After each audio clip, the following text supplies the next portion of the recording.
Alright. Alright, so this is the time.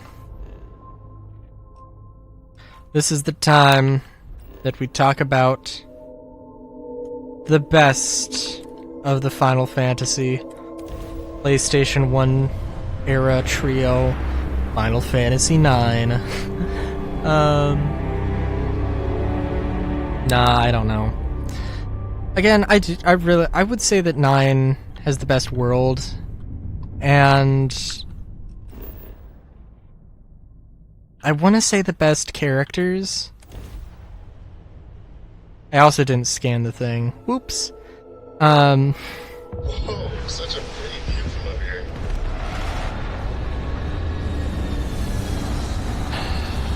What was I gonna say? I don't know. The problem with every Final Fantasy is gonna be that, like, there is gonna be some characters that just don't get as much development, and it's a shame. But it's just what happens. Like Amarant and Freya. Like, I love Freya. Freya's my favorite character in Final Fantasy IX. But I have to admit, I absolutely have to admit that Freya, does not get the screen time or the, I think, appropriate character development, I would say. And what I mean by that,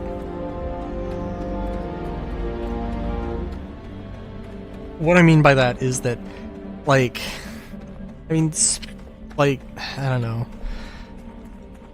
Freya goes through so much shit.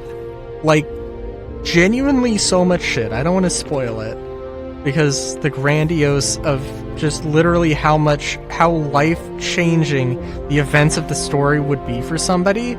Freya is shown to react to them, but there's never like a CG cutscene that that has a close-up of Freya's face. And, like, she doesn't, like, her body language and the animation, which, by the way, I would say that, for the most part, the animation, pretty good. But her animation is relatively passive and stoic, except for the kick-ass dance scene. But it seems like she goes through these immense traumatic events, absolute genuine heartbreak, gut-wrenching,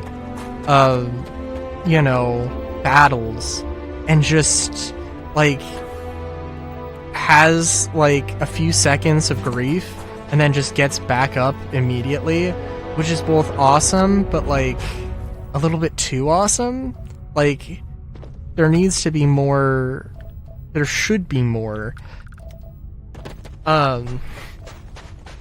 explanation, or more, like, she is the most emotionally mature character I've ever fucking seen.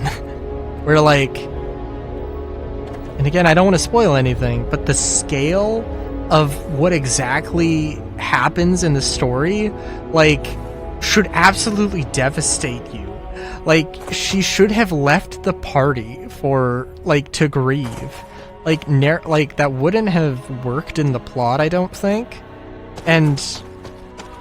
But, like, I don't know. It's just, like, it is just too crazy.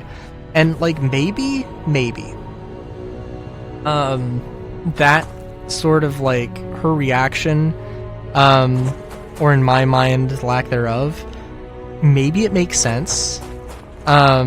She is a soldier, and a soldier in a country that has gone to war, but I don't know culturally too much about Burmecia, unfortunately, so I can't really say how crazy it would be to expect that, but I don't know.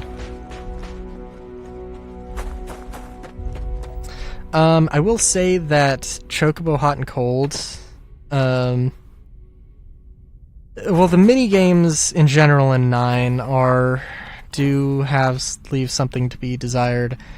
For instance, like, the jump rope minigame is probably the most notorious, where it's like, it's this really difficult jumping minigame at the beginning of the game. I don't know if you can even do anything about it in the after, like, the prologue.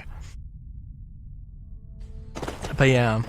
And then, like, Chocobo Hot and Cold actually genuinely made me, like, extremely frustrated. Extremely frustrated.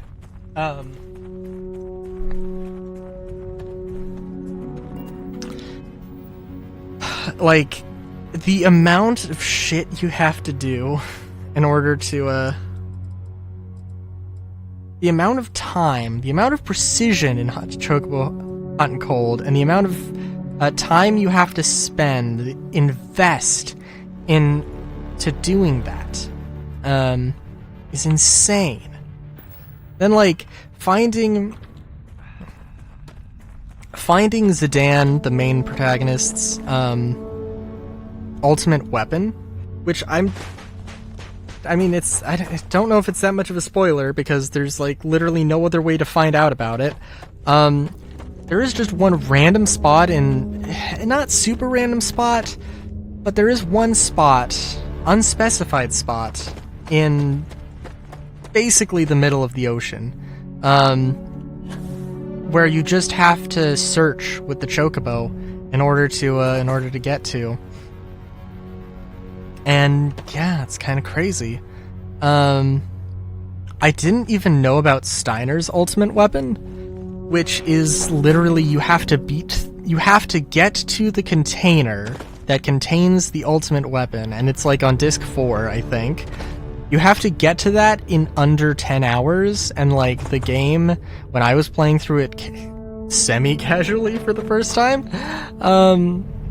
it took, like, 40 hours.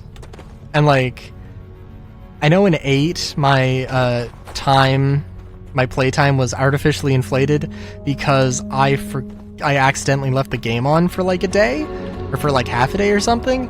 So, like, you know, something like where, oh shit, I fucked up and now I am not going to be able to get this ultimate weapon because I left the game on, and like, not that would probably happen, but yeah, like, the idea of that ultimate weapon is insane. But I do love, like, again, I love the Esper sort of system. It's really simple. It does have, like, this constant sort of, like, swapping out of equipment and, like, making sure I've got the best stuff, you know, and, like, it is a decent thing.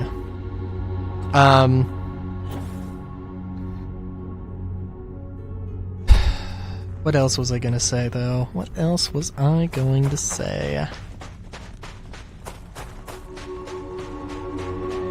Ozma? Dude. I know I was really disappointed with the actual...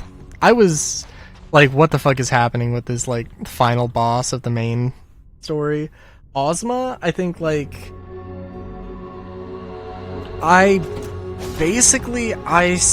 fought Ozma, and I didn't really do too much, because... What's good?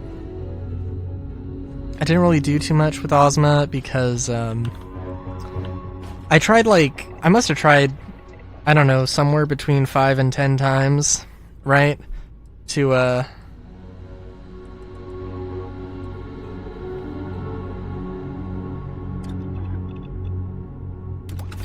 so cool. Sorry. Trying to think here about what food items I want.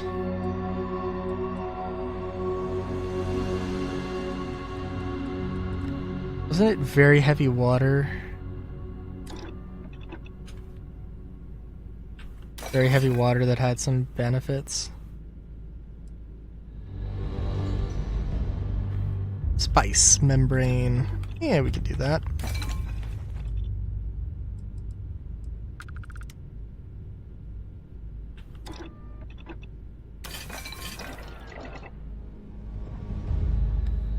Yeah, the Ozma fight, kind of insane. There is, like, Ozma can, like, legit just, like, wipe you in one turn and you have, like, there's, like, nothing you can do about it.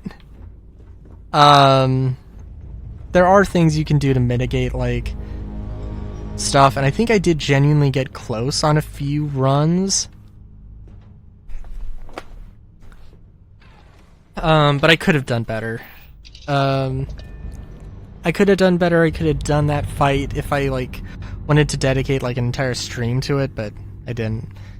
Yeah, until next time, have a good day, great day even. Cheskis.